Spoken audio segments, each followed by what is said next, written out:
Here is something that I think it's pretty fair to say you won't see every day. What is this thing? It's a Sears Coldspot 30. And what is that exactly? Well, it's probably one of the most unique dehumidifiers that you have ever seen. And I've actually been planning on making this video for a while, but I finally sat down and forced myself to do it because who knows how long this thing is going to live. And I don't know how many of them there are left out there in the world today. This thing is very fashionable for a dehumidifier, but it's also much more unique than that. Now before I get into that, I'll tell you a little bit about the history of this unit. This has been in my family since it was new. My grandmother bought it from Sears in 1973 or 74, and being generous with the figures, we'll say 74, so that'd be some 37 years ago, and this thing is still working as well as the day it was made. Now, it's not been without failures. In fact, sometime in the mid-90s, a fan motor failed. The old fan motor finally gave it up. It was partially shorted, and it wouldn't achieve anything near full speed, and eventually the unit would shut down due to overheating. But what makes this thing so unique is the fact that both the intake and the exhaust are right here in the front. And you can see the usual card of controls. The humidistat's still there and still working well. The plastic is intact. This little neon light, it was getting kind of dim in its life, but it still flickered and flashed. The overflow on this thing actually failed. The overflow switch on this thing finally gave it up after so many years, and it's a very unique type. If I pull out this drip tray down here, and again you can see how everything happens in the front. The back is a complete solid piece of metal, so you can back this thing right up against a wall and have it look built in or whatever. This is Sears model number 106639300. Serial number is S31228285. Holds 30 pints. Has 23 ounces of R12 in it and supposedly pulls 6.5 amps at 115 volts AC. It was made by Whirlpool by every indication. And like I say, the only service part we've ever needed, or at least that we've ever tried to get, apart from the failed overflow switch, is the fan motor. And the fan motor was, amazingly, in the 1990s, still available from Sears parts, brand new. Now, it wasn't an exact match because it's a 2-speed motor where this thing only had 1, but that's no big deal. And of course, the float switch used to be right here, and I guess the little rubber boot rotted off. I didn't know that had happened. But the little rubber boot, there used to be an air seal that was created here, and this was a point of flexure, which is probably why it eventually wore out. As you pulled the pan out, this thing would flip up to allow it to escape. But this thing would create a pocket of air, and as the water level rose, the air would eventually trip the switch and cause it to turn off.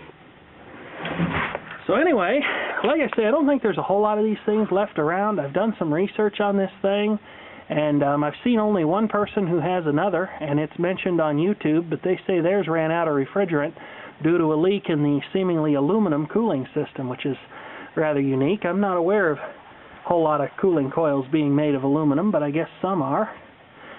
So let's see. Let's have a look at this thing as it runs. I'll go ahead and start it up for you, and you can hear how it runs here. Unfortunately, it has the stupid molded-on plug here, which as you can see has started to succumb to heat and age. I was going to replace this, but I didn't get to the hardware store in time, so I definitely won't be running it unattended for long because it's obviously really close to having a nasty breakdown that could start a fire, and we all know we don't want to have an electrical fire. And while I'm at it, we'll just go ahead and see how much electricity this thing uses, see how accurate its panel rating is. Okay, so here, without too much further ado, other than the sounds of the keykeeper destroying things in the garage, here is the run-up. This thing has one of the most unique compressor noises I have ever heard. It is truly something else. It makes kind of a flowing sound. It kind of ebbs and flows almost when it's running. And after it's built pressure, it evens out a little bit, but it still makes an interesting noise. And I don't know how well this camera will pick it up over the fan.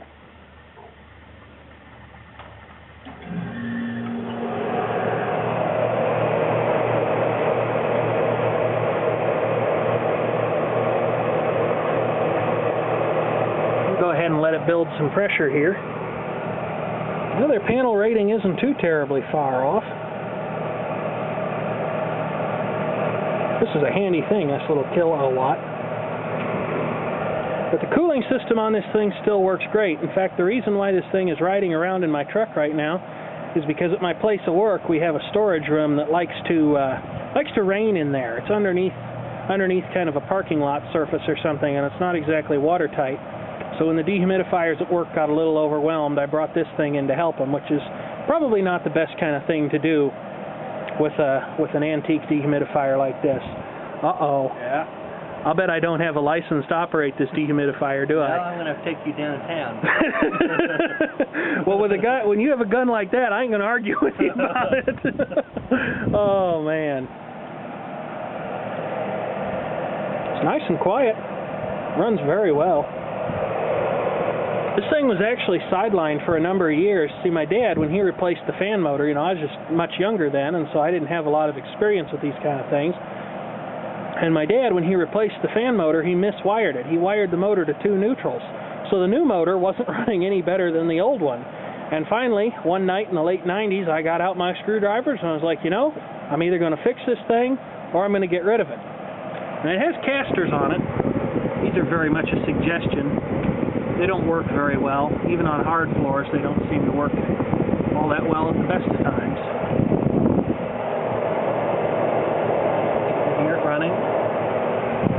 System's working. Takes this thing a while to build cooling pressure.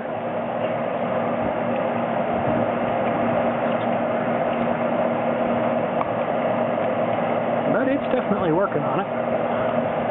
I'll let it go for a few minutes, come back, and you can see it cooling better. Of course, a dehumidifier is arranged such that have the evaporators out here removing heat from the air and also removing moisture from the air by virtue of the fact that they're cold and water in the air will condense on them. And then in theory, at least, the cooling system, now if it were 100% efficient, this would work, but obviously no cooling system is. You have the condensers right back there behind it. I don't know if you can see those or not. There they are. And the condensers impart the heat back to the air. Well, there's a little bit of heat added because of the unavoidable losses of energy, electrical energy, in the fan motor and the compressor alike.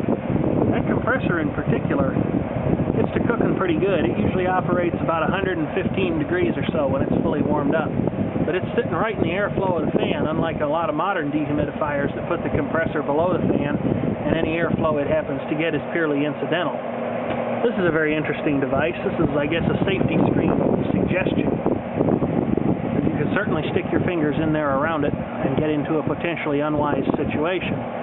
You can also see how the air ducts are shaped in there to make air want to flow the proper way. There's also a little schematic on the side. I'm not sure if I can make that visible. Probably a hellacious amount of wind noise too.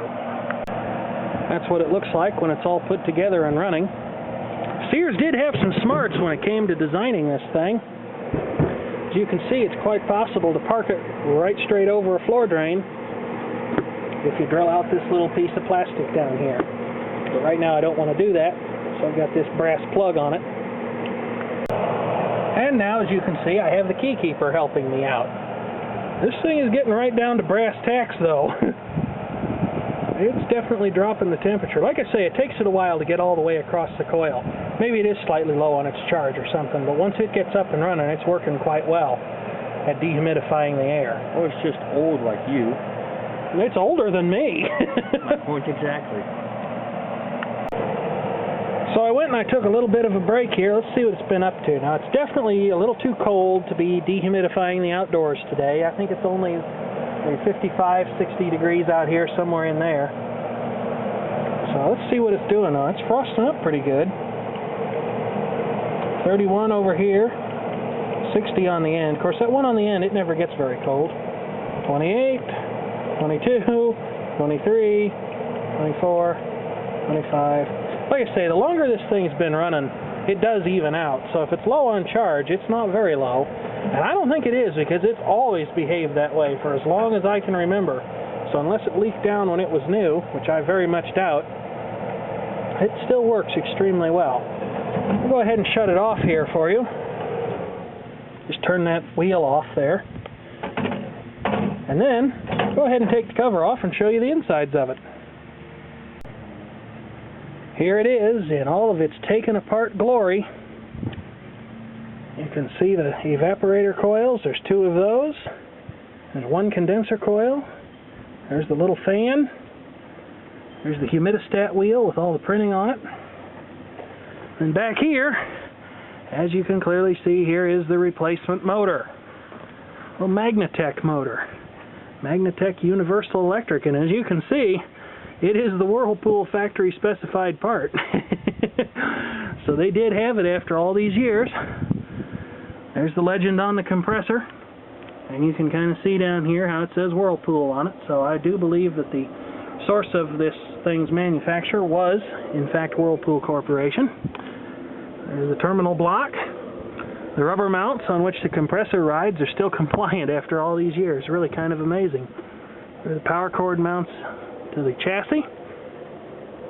You can see the wiring going into the float switch assembly, that little metal housing right there. Not much to it, really. Supposed to re-oil this every 6 months. Oops. Guess I'll go ahead and do that while I've got the oil out here someplace. You'll notice that there's a fair amount of dirt in this thing. That's because this thing has gone under in several basement floods. Used to be in the house I used to live in. The basement flooded about once every month, it seemed, especially after a hard rain.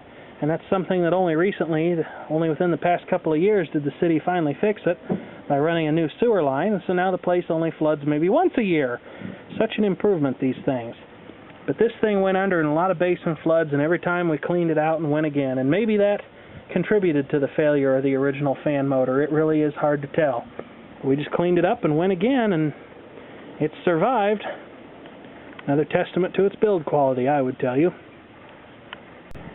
By far and away, I think the worst damage that a flood ever did to this thing was the time when we had a basement flood and a 30-pound bag of dog food went under and filled everything in the basement with nasty, wet, pulpy, stinky dog food residue, including this poor thing.